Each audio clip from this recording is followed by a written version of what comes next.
basketball fans. Welcome to the new year. Happy New Year from wherever you're tuning in. I'm so excited. 2024 is going to be a blast. And right now you can see the new graphics. I really love them. I was working on this concept for like the remainder of the year. I just said I'm just going to roll out this new uh you know design this year. So without further ado, let's just get into it. So on 30th, before the 31st, I just did a review of what went down, especially with Team Kenya's participation in uh, basketball activities outside the country. And I must say, 2023, this past year, has just been that year that Team Kenya has really traveled all the way from not only the national team level, uh, both 5 and 5 and 3x3, but also at the club level. Had a lot of activities. Teams were they were just active, they were just moving, and it was just great for the sport because in everything you just have to have like that progression and just change up and be able to like go and compete and also mix it up with other countries, not even other continents, other countries in the same continent. So with that one, I saw an article here on Mozart Sport that was just quite fascinating. So just recapping through the year, I know I did a show talking about the 2023 year in review from my perspective as I was actively covering Team Kenya activities throughout the year. And I'm just going to start off with like the national teams. So we have the Kenya Lioness team. Early in January 2023, they went to the FIBA women's qualifiers for the AfroBasket. So they started off well. I said that in a video that I was covering it in depth, even I went to the stats. I said majority of the time the national team kept struggling because of like the team selections. The preparation was not that great, and it yielded that outcome. So getting on like the result and not having that in context really I can say it like takes away from like the whole thing in terms of like playing, but hopefully this is not the thing that happens this year, because we've had a couple of stints where the national team there's no good preparation. Even I see this thing happen on the men's team where they don't have like good preparation.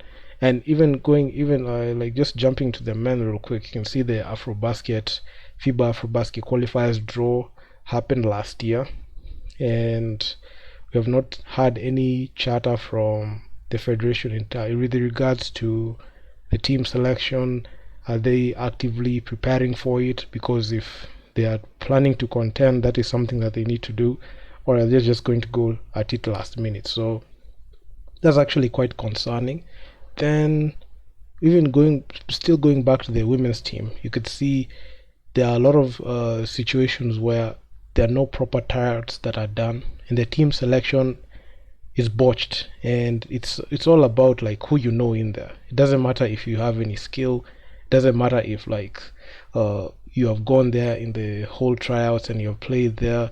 It doesn't matter. It doesn't matter if you've done all that, because the team has already been selected. If even if like let's say for example earlier or even mid or late January, the team Lioness are going to play like in an international friendly within the continent. You could see the team list will have already been out, and you will have already known who's gonna go there, even without a tryouts, without anything. So that is one thing that I've seen that happens with national teams. So it's just all about who do you know in there and how connected you are. And right now it's just the cartels that are running there. So not much you can say about that, because they already get their way and they'll just do whatever they want to do. So my job when it comes to like that, they can make the decision of who is going to be on the national team. The powers that be can make that decision. But when it comes to the output on the court, that is one thing that's one place that you can never lie. You can cheat your way in there, but you can never cheat your way into the whole contest, because you're always going to be scrutinized. And my job is just to scrutinize these players. and also questioning the decisions that they brought in. So majority of the time they get it wrong. I feel like the team selection for both the men and women, they get it wrong a lot.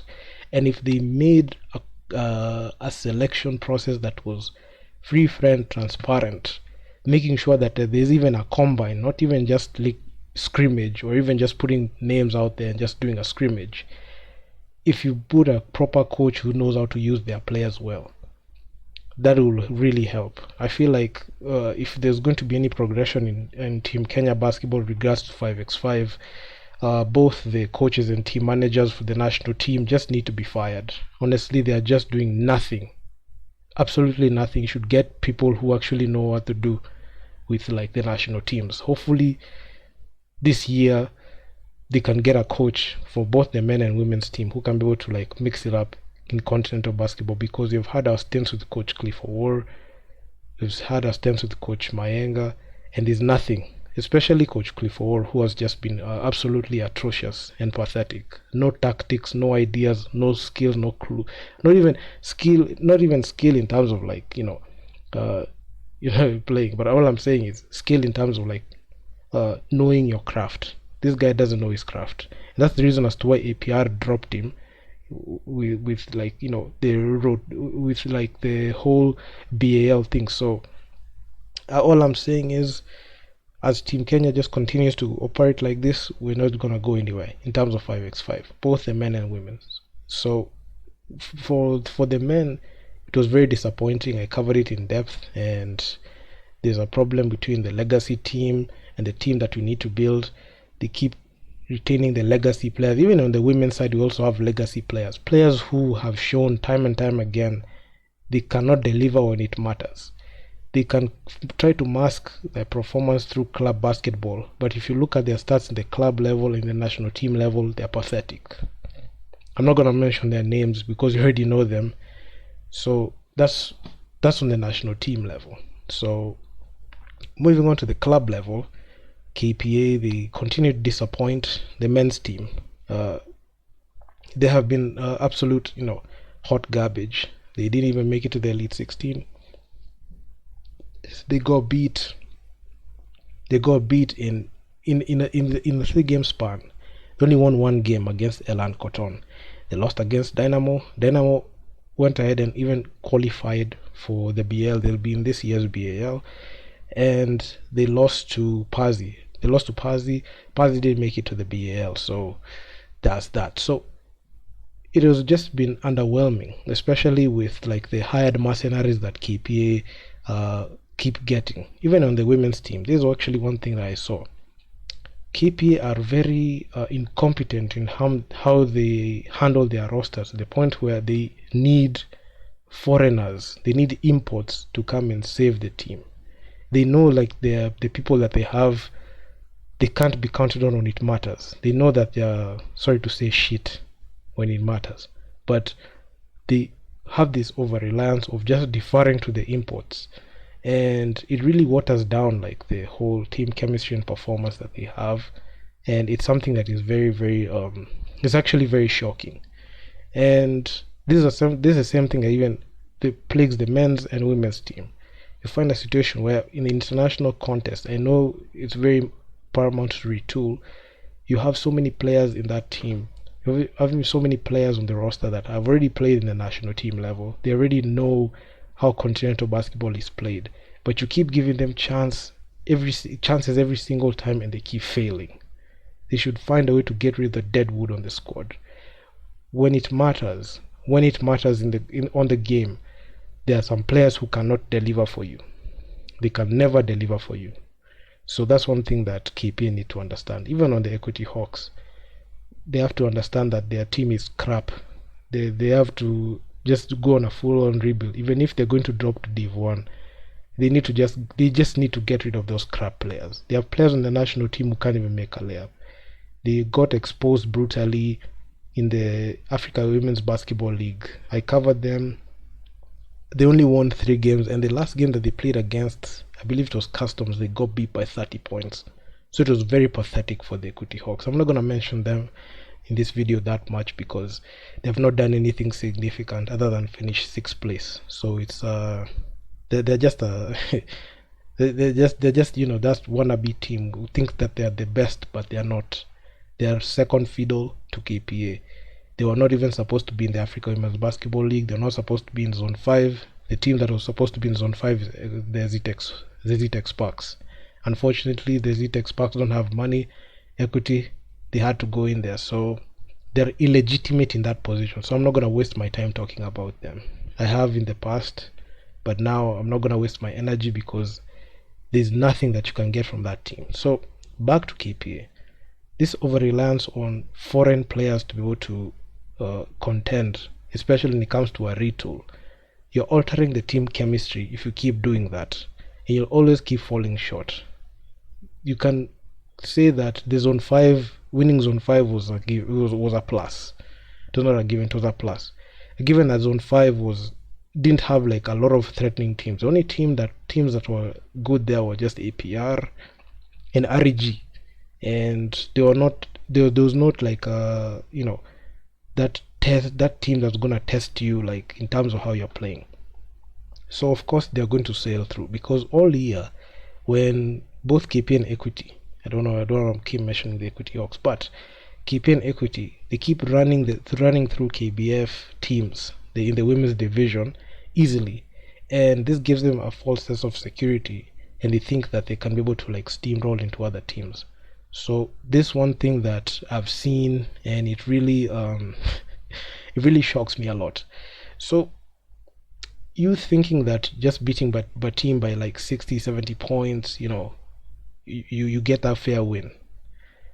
You're not developing anything. You can become complacent with that style of play. So when it comes to like you going to play in continental games, you'll keep using the same strategy because you never practiced different strategies when you're playing those teams in KBF. So they were very weak, so you're always strong, and every time you're gonna win those games, so you're not growing in any way.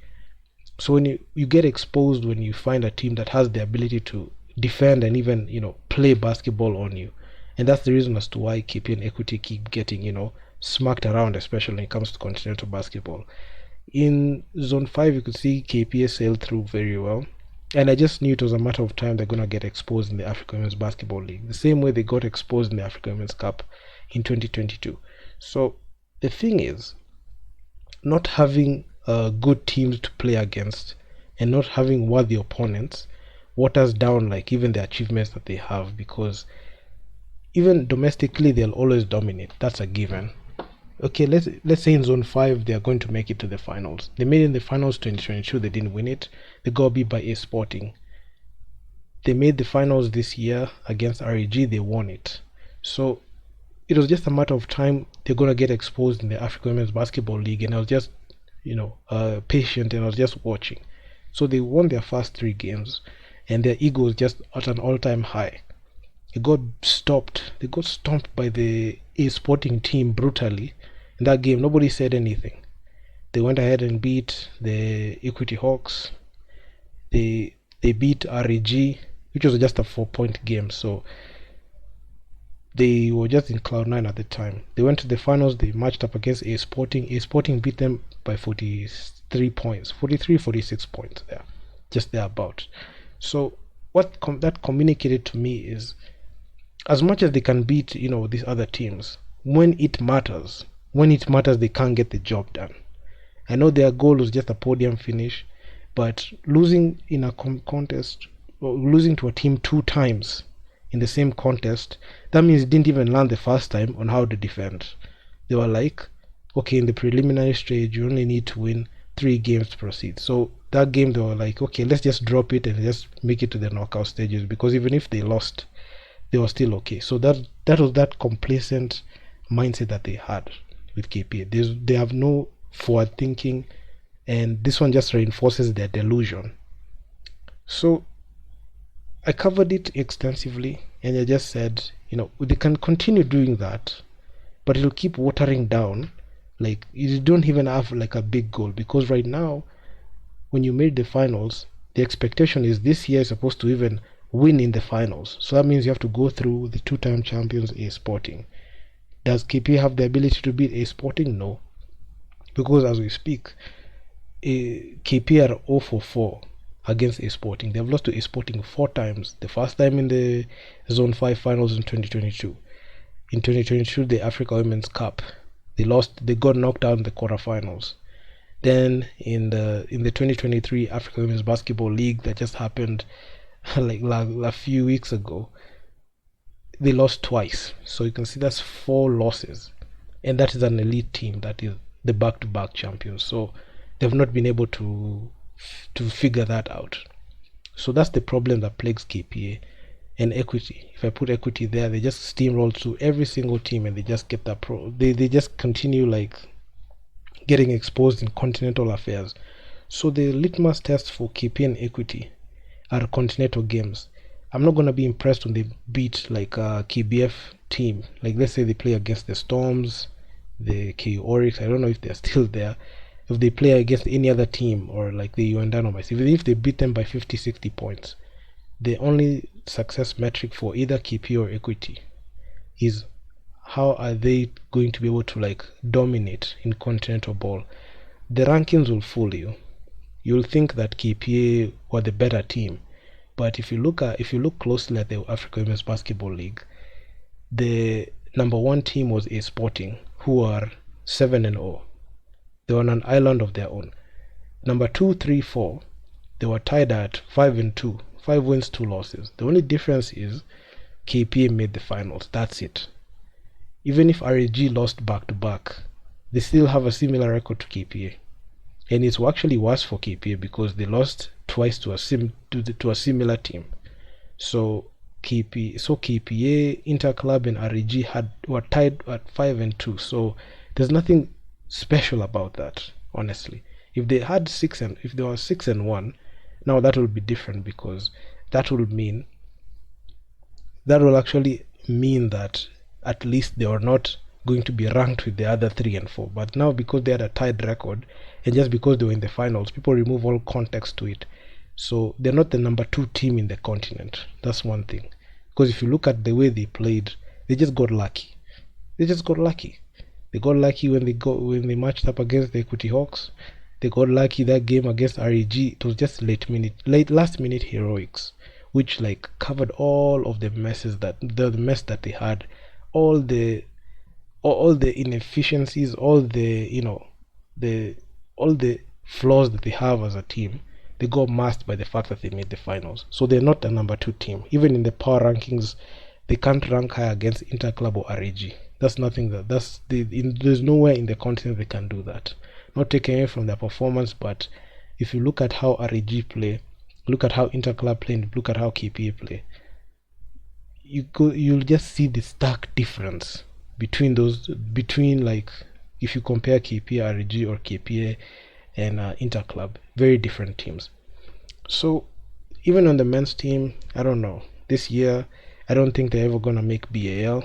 The team that's gonna make BAL, they're going to win just going to win the finals is the Nairobi City Thunder. So last year was the best chance KPA will ever have of making like an appearance in the road to BAL. So I don't think they're going to make it in the next, I think, 2 to 3 years. KPA don't have it in them to win again. They've been very complacent with the wins that they've had. So there's that. But looking at 3x3 never disappointed. I mean, 3x3 was great. I was expecting a lot of fireworks, especially when it came to 3x3 basketball, which I feel like we did our best, even given under the circumstances. And the women winning just to close out the year, winning that gold was great. Even in the Nations League, the women continued to dominate. The women's 3x3 has just been excellent. I know I'm not saying you have to compare both the men and women, but if you look at the outcomes, the women have not disappointed. The men's, I know it's actually quite difficult. They're not been able to break past the Egypt, the Egyptian team, Tunisian team, Algeria team. They're just quite difficult to beat. So 3x3 for the women's side has just been a success, and for the men's team, or on Team Kenya, the 3x3 still have a long way to go. The Paris Olympics are just right around the corner, and I'll just be tuning in to check that out. But man, it was great. I just read that. I just was just having a pastime, just going through that article. It was just a great read, and I just said, let me just give my 2 cents on it as the year starts. So the expectations for Team Kenya, at least right now, for the men's team, is to focus on at least doing good combines to be able to like get good players who can do that. I know the powers that be are going to select to hand pick their players at random, this regardless of whether they are skilled or not, because majority of the time they'll just pick the person that they have connections with. So there's that. But if they did things the right way, I feel like you can have a different outcome if you get people who can be able to play basketball at that level. Because I have a lot of people who can play basketball, but you don't have people who can play and compete at that level, at that high level. So yeah, I mean, I'm just waiting to see how this year unfolds. I know there are going to be a lot of activities that are going to come my way, and I'll just make sure to shed light on them, given like the whole landscape of basketball. The elections are right around the corner, and hopefully you can get new management who are going to just give the basketball some new life, because the people who have been there, they've just done a very pathetic job, and honestly they shouldn't even be in they shouldn't be in those offices at all, if you ask me. So yeah, so those are just my take. That's just my opinions on my and my reactions to that. So if you guys like the video, make sure you leave your feedback down in the comments on what you think, and I'm out. Peace.